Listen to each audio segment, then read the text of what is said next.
El Ministerio Internacional presenta su programa Un Aliento de Vida. El Espíritu de Dios me ha hecho y el aliento del Todopoderoso me da vida. Job 33:4. Una palabra de poder y unción que llenará tu espíritu. Con ustedes, el pastor Jorge Enrique Gómez. Bienvenidos. Tú debes entender que la ira de Dios no es muestra de una explosión frente a una discusión o el resultado de un altercado de Dios con el hombre, sino que es la respuesta del mismo hombre a su vivencia alejado de Dios. Mire lo que dice Isaías capítulo 1, versículo 18. Te lo leo de la Biblia lenguaje sencillo. Vengan ya, vamos a discutir en serio. Dice, vamos a discutir en serio. A ver si nos ponemos de acuerdo. Si ustedes me obedecen, yo los perdonaré. Perdonaré sus pecados. Los pecados, dice la Biblia, sus pecados los han manchado como una tinta roja. Pero yo los limpiaré. Los dejaré blancos como la nieve. Entonces comerán de lo mejor de la tierra. Si te estás dando cuenta que Dios te está llamando para que tú salgas de la ira inminente de Dios por tu comportamiento, por tu conducta, más que Dios haya establecido y haya dicho, mostraré mi ira. Eres tú, tu manera de pensar. Por eso Dios viene y te hace una invitación personal. Dios no es colectivo. Tú no te puedes guiar por lo que otro hace o lo que otro dice. Tú tienes que guiarte por lo que tú quieres en tu relación personal con Dios. Así que la ira de Dios es la respuesta que nosotros encontramos cuando nos acercamos a Dios, más que el proceder de Dios para con el hombre. Mire lo que dice Romanos 1:18. Porque la ira de Dios se revela desde el cielo contra toda impiedad e injusticia de los hombres que detienen con injusticia la verdad. Aquí la palabra que usa el escritor es una palabra griega, orge. Orge. Esta palabra, según el diccionario Strong, es o significa el aborrecimiento justificable que implica castigo derivado a la condición contraria que el hombre recibe por su proceder y la tendencia de hacer lo malo oponiéndose sus actos a los principios de Dios. Principios de Dios. Tú no los puedes negar. El agua es viva. Dios la creó, pero tiene sus reglas y tiene sus principios. Desconocer una regla o un principio de un ser vivo conduce a tu cuerpo ¿a qué? A la muerte.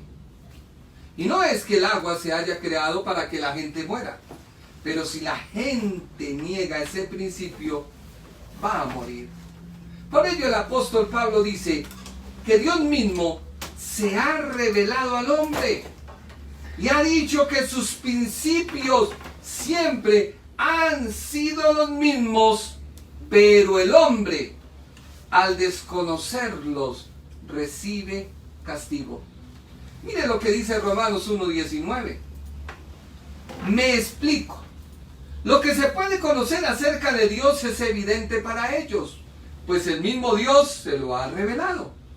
Porque desde la creación del mundo, las cualidades invisibles de Dios, es decir, su eterno poder y su naturaleza divina, se perciben claramente a través de lo que creó Dios.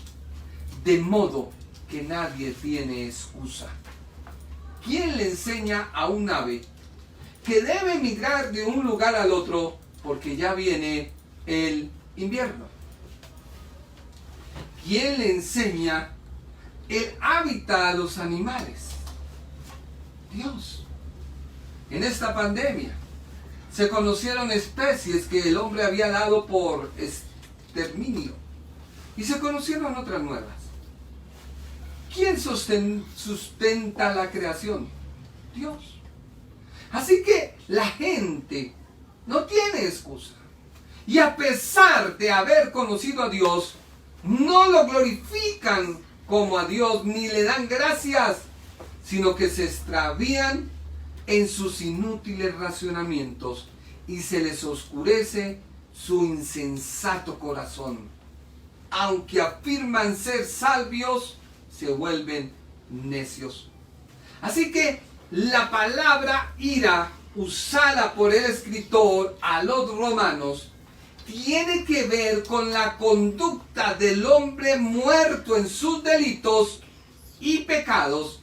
En otras palabras, Dios mira al hombre como su máxima creación, pero no acepta sus actos. Tú me puedes decir que eres cristiano, pero de un momento a otro te empezó a gustar la gente de tu mismo sexo. Está cerrado. Aún más decir que hay una iglesia para esas personas porque la Biblia los acobija. Estás equivocado. Dios, en un principio, ¿qué creó? Un hombre y una mujer. Y al hombre le dio características y atributos. Es algo ridículo ver en las noticias cómo presentan una noticia de que un hombre que se volvió mujer y una mujer que se volvió hombre están a punto de tener un hijo porque ella que es él pudo engendrar. Pues tiene el mismo cuerpo de una mujer, sus órganos corresponden a la mujer y actúan porque es mujer. Principio de Dios. Pero la gente quiere negar con su racionamiento torpe la realidad de Dios. Por ello, se reafirma que Dios ama al pecador, pero no su pecado. Dios envió a su Hijo Jesucristo a morir en la cruz del Calvario por gente pecadora. Y el pecado de estas personas fue clavado en la cruz del Calvario. Pero el pecado Dios no lo acepta. Dios lo aborrece. El pecado es el que te aleja de Dios. Efesios 4:31. Hablemos de la ira. Hablemos de esta palabra griega, orge.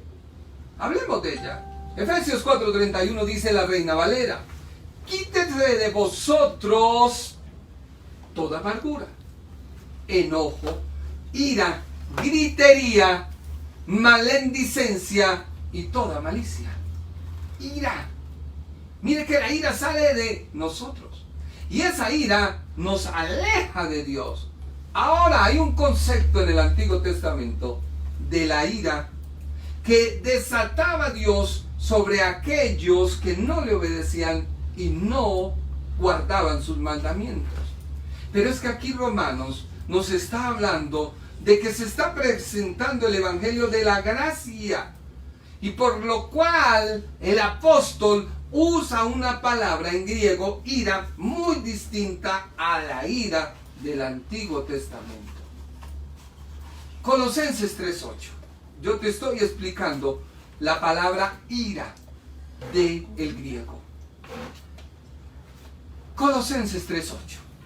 Pero ahora dejen también vosotros todas estas cosas. Ira, es la misma palabra, enojo, malicia, blasfemia, palabras deshonestas de vuestra boca. 1 Timoteo 2:8. Quiero pues que los hombres oren en todo lugar, levantando manos santas, sin ira ni contienda. La misma palabra. Santiago 1:19. Por esto, mis amados hermanos, todo hombre sea pronto para oír, tardo para hablar, tardo para airarse. Todos estos pasajes tienen en común la misma palabra griega orge, que traduce el diccionario como el aborrecimiento, el aborrecer justificadamente, que implica castigo derivado a la condición contraria que el hombre recibe por su proceder y la tendencia de hacer lo malo, oponiendo sus actos a los principios de Dios. Por eso el apóstol Pablo dice, porque la ira de Dios se revela desde el cielo contra toda impiedad e injusticia que los hombres hacen con sus actos. Miremos una posible traducción que hacen varias Biblias para la misma palabra ira y poder entender que se refiere a la retribución de una acción que el hombre comete. El mismo Efesios 4:31 de la Nueva Traducción Viviente dice: libéresen de toda amargura, furia, enojo, palabras ásperas, calumnias y toda clase de mala conducta. Así que la ira de Dios se revela contra todos por nuestra conducta. El apóstol está entrando al juez, está entrando al tribunal, que lo vamos a ver, diciendo que toda la raza humana, alejada de Dios, viviendo en pecado, está bajo la ira de Dios. La Reina Valera traduce como ira, pero esta versión habla de furia y lo resalta como toda clase de mala conducta. Leamos Colosenses 3:8 en la Biblia, lenguaje sencillo. Pero ahora tienen que dejar también todo esto. No se enojen, no busquen hacer el mal a otros, no ofendan a Dios, ni insulten a sus semejantes. Colosenses habla de enojo, que es el resultado del proceder del hombre. No busquen hacer el mal a otros, no ofendas a Dios. Ira. 1 Timoteo 2:8. Deseo que en todas partes la gente deje de discutir y de enojarse, y que en vez de eso sean buenos cristianos y oren. Así que podemos ir viendo que la ira tiene que ver más con nuestra actitud, carácter que tenemos, el cual no puede ser soportado por Dios. Más que Dios te vaya a condenar porque tiene ira. En ninguna manera. Mira lo que dice Juan capítulo 3 versículo 17. Porque no envió Dios a su Hijo al mundo para condenar al mundo, sino para que el mundo sea salvo por él. ¿Quieres tú hoy, en el tiempo de la gracia, salir de la ira? Recibe a Cristo en tu corazón. Hechos 8:22 dice la Biblia. Mire lo que le estoy diciendo. Hechos 8:22. La ira que se revela de Dios es producto de mi conducta. Hechos 8:22. Abandona tu maldad. ¿Quién le dijo? El apóstol Pedro, aquel hombre que quería comprar las cosas de Dios. Le dice, abandona tu maldad. Pídele al Señor que perdone tus malas intenciones. Veo que estás lleno de amargura y de envidia. Vives atado por el pecado. Así que hay creyentes que todavía están en el tiempo de gracia bajo la ira de Dios, sí. Porque sus acciones y su conducta no demuestran que Jesucristo ha venido a su corazón. Así que podemos ir entendiendo que la ira de Dios no se debe entender como un estado en el que Dios habita o mira al hombre, sino es la condición del mismo hombre que cuando se acerca a Dios se evidencia que está en muerte espiritual. Por eso Dios tuvo que tomar una decisión cuando el hombre pecó en el huerto del Edén. Dios le dijo, morirás. ¿Qué Dios le dijo? Morirás. En otras palabras, desatarás mi ira sobre tu vida. No porque Dios dijera, maldito, no. El hombre labró su propia desgracia. Es como cuando una niña está en su casa y vive cómoda, tranquila, tiene su cuarto, el papá la consiente, le da lo mejor y la niña se enamora y el papá le dice, hija, no te conviene esa persona, no lo hagas. Pero ella en su necedad y en su comportamiento dice, me caso. Uno como padre, ¿qué puede hacer? Amarrar la pata de la cama, colocarle unas cadenas, ponerle a la puerta cerrojos. No, ella decidió por su libertad labrarse su propia vida. Y todos felices se casan, esa noche esplendorosa, y al mes, 2 meses comienzan a vivir el infierno. Y como hoy en día se dice, ¿para qué nos casamos? Si casarnos es atarnos, vámonos a vivir. Y si nos comprendemos bien, y si no, pues cada uno coja por su lado. Y no hay ningún compromiso, no hay ninguna seriedad. Y el diablo, que nada más sabe hacer, preciso se casa esa pareja y comienzan los problemas, los cuales nunca vivieron cuando no eran casados. Pero la niña se fue. ¿Dejó de ser hija de los papás? No. La ira del papá en decirle no lo hagas, ¿reaccionó en ella? Sí. ¿Pero quién lo buscó? Ella, por su propio mal. Así es la condición del mismo hombre. Cuando el hombre se acerca a Dios, lo que se evidencia ante Dios es si está muerto o vivo espiritualmente. Mire lo que dice Efesios capítulo 2 versículo 1. Hace tiempo ustedes estaban espiritualmente muertos a causa de sus pecados y sus ofensas contra Dios. ¿Estábamos bajo qué? Bajo la ira de Dios. Hace tiempo, dice Efesios 2.1. Hace tiempo ustedes estaban espiritualmente muertos a causa de sus pecados y sus ofensas contra Dios. Antes vivían pecando, igual que todo el mundo, y se dejaban guiar por el que gobierna las fuerzas de maldad que están en el aire y que todavía actúan por medio de los que desobedecen a Dios. O sea que una persona puede caer en ira y desobedecer a Dios. Sí, porque es que en Dios no hay maldad. El día que haya maldad en Dios, deja de ser Dios. Pero ¿cómo se puede evidenciar, que es lo que el escritor nos va a mostrar más adelante?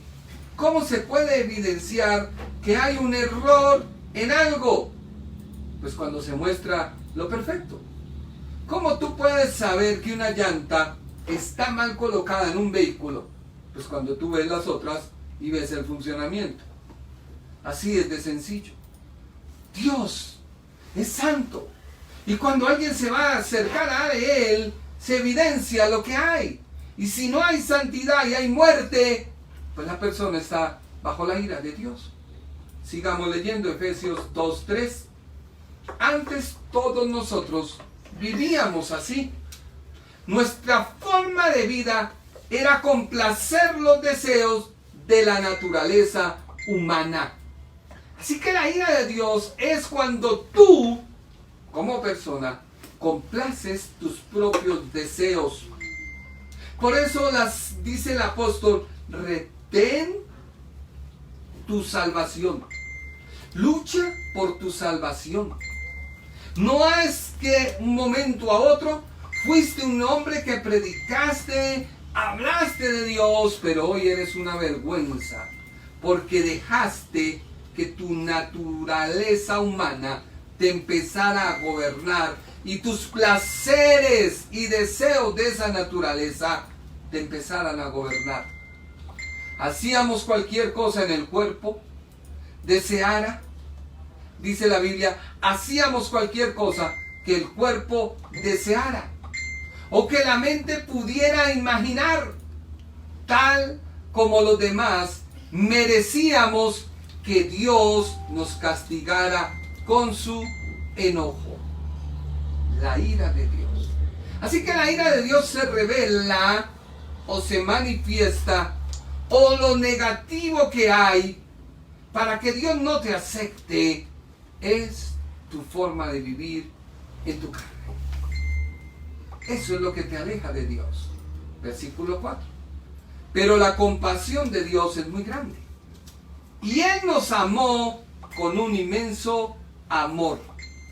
Estábamos muertos espiritualmente a causa de nuestras ofensas contra Dios, pero Él nos dio vida al unirnos con Jesucristo.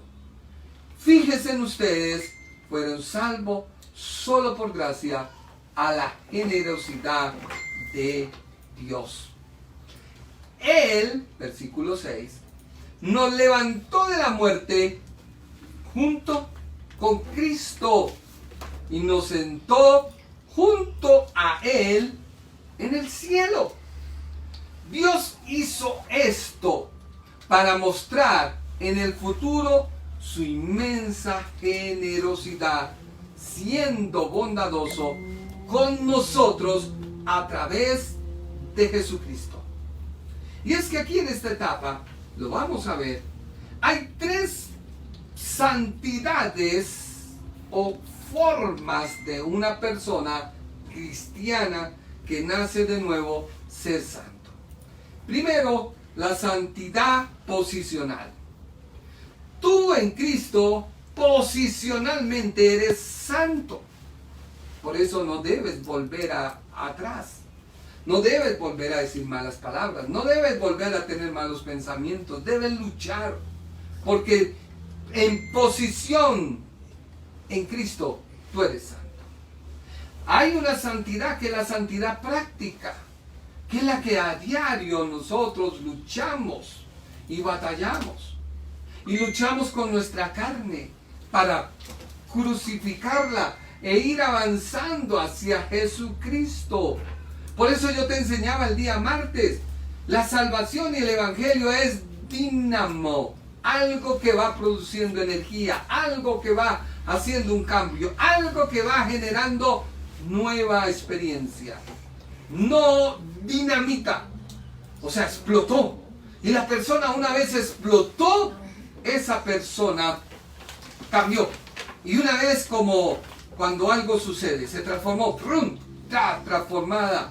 Usted ya es cristiano y santo. No, tú tienes una lucha interior. Y cuando recibes a Cristo en tu corazón, eres de Él.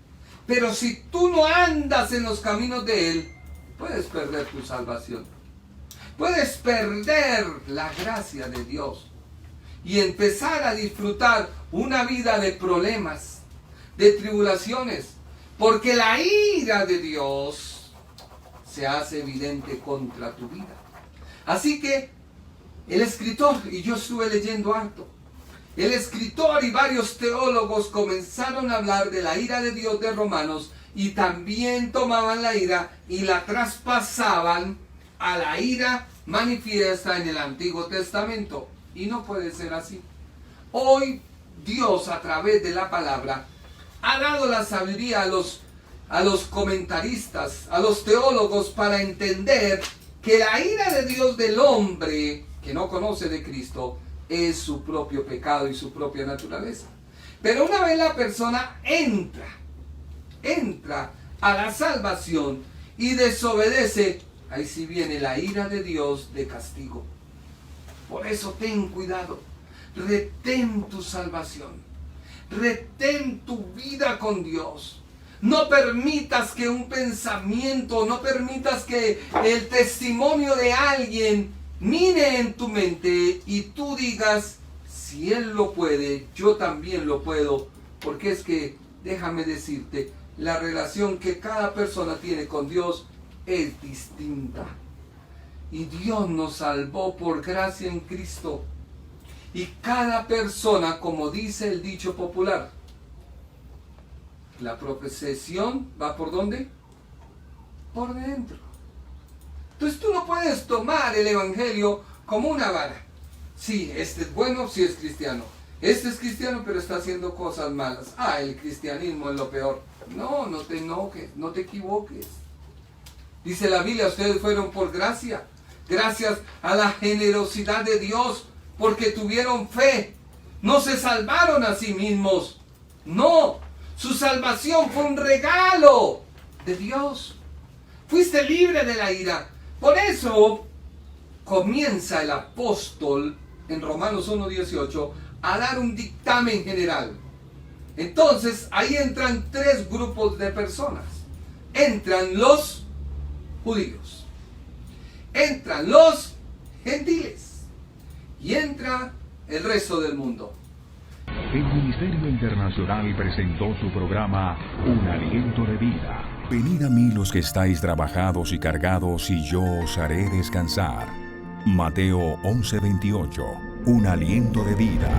Una palabra de poder y unción que llenará tu espíritu.